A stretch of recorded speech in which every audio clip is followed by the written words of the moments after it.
how to disable USB debugging option on Android device. Hi everyone, welcome back to our channel. In this video I will guide you on how you can disable USB debugging option on Android device, so make sure to watch the video till the end.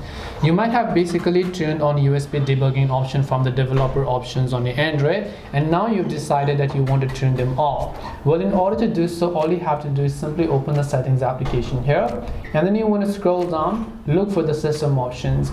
And just in case if you have USB debugging enabled, it means that you have turned on developer options. So to disable it, you want to simply head over to developer options.